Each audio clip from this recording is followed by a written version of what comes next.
Donc, toujours même équation. Maintenant, voilà, ça c'est ce qu'on avait trouvé dans l'exercice précédent, là.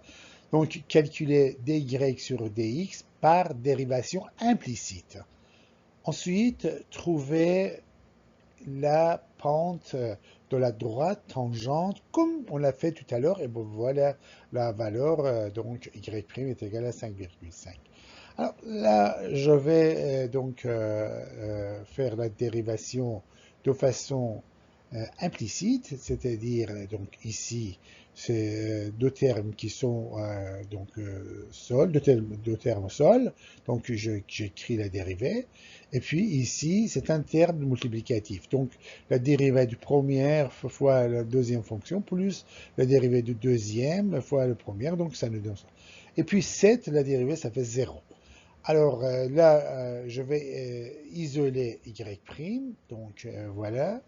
Je ramène tous les y' d'un seul côté, je le factorise comme tout à l'heure, et puis ça me donne ceci.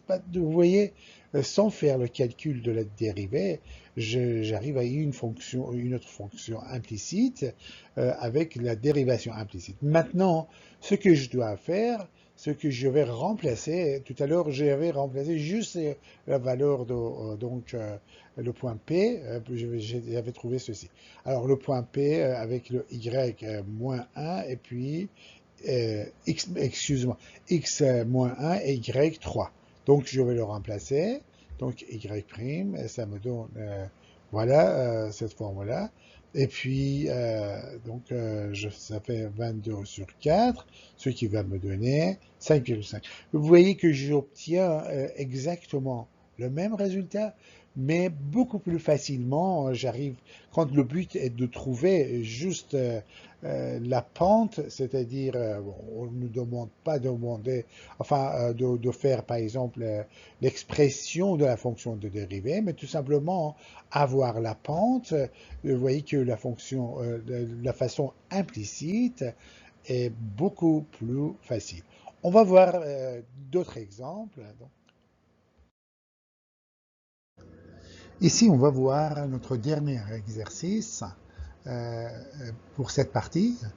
Donc, x à la 3 plus y à la 3 est égal à 1. Calculer la dérivée seconde, ça c'est la dérivée seconde, par dérivation implicite. Donc, on va le faire. La première chose, c'est qu'il faut considérer que x, c'est une variable indépendante et y, c'est une variable dépendante. Donc tout ça, c'est ça qui est important. Alors, ça fait 3x au carré, comme je dis, c'est une variable indépendante, mais là, puisque c'est une variable dépendante, il faut mettre un y'. Donc, ça fait 3y2, exactement comme celui-là, mais avec, donc c'est une dérivation en chaîne. Donc la dérivée de 1, c'est 0. Alors, je continue, donc j'obtiens, je vais isoler y', voilà, et j'obtiens pour la valeur de y' moins x2 sur y2. Maintenant, de cette fonction dérivée, je vais encore faire la dérivation. Alors, j'ai cette fonction, moins x2 sur y2, je le considère comme u de x sur v de x. Bien sûr, u de x avec, enfin le moins j'ai mis ici, là, u de x c'est x au carré, et v de y, ou v de x plutôt. V de x est égal à y au carré. Donc, ça fait 2x, comme c'est une variable indépendante, mais ça fait 2y, y'. Donc, je répète, ça c'est très important. Donc, voilà, on a tout pour remplacer dans notre formule, c'est-à-dire la dérivée de ça fait la dérivée de u, c'est u' fois v moins v' fois u. Donc, je le remplace, tout simplement, je remplace dans la formule que je viens de dire, donc, et puis je vais simplifier, tout simplement. Donc, comment je vais simplifier? Bon, ici, j'ai la valeur y', c'est-à-dire j'ai ici y seconde, la dérivée seconde, en fonction de y'. Donc, je vais remplacer le y' qui est là. Regardez ici, là. Donc, je vais remplacer ce que j'ai entouré, ici en noir, je vais le remplacer par moins x2 sur y2. Donc, je vais le faire, là. Donc, j'écris tout ce qui est... Donc, je fais introduire. Donc, voilà. Puis, je mets une parenthèse. Donc, voilà. Là, encore, je peux le simplifier. C'est-à-dire, je vais réduire au même dénominateur. Je vais ramener y2 en bas. Donc, ce qui fait, là, donc, ça, c'est bien sûr, je répète que ça, c'est y'. Donc, je réduis au même dénominateur. Donc, ça fait ceci, là. Et puis, je ramène y à la 2 avec y4, ça fait y6. Donc, voilà.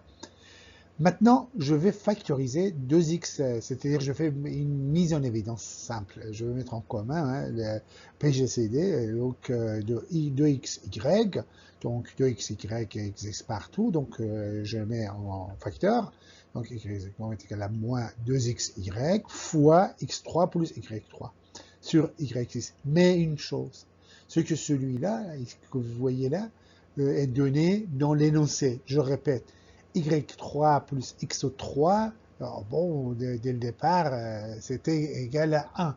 C'est par l'hypothèse que l'énoncé nous a imposé. Donc voilà, ça c'est égal à 1. Donc, et puis y avec y6, ça simplifie, il reste juste y5. Donc, y seconde est égal à moins 2x sur y5. Voilà la dérivée seconde qui est très importante pour l'étude des fonctions, on le verra plus tard. Donc, merci pour suivre jusqu'ici. Et puis, on va continuer la suite, c'est-à-dire l'étude des fonctions, qui est comment utiliser tout ce qu'on a, bien sûr, a été dit jusqu'au là. Encore merci et à la prochaine.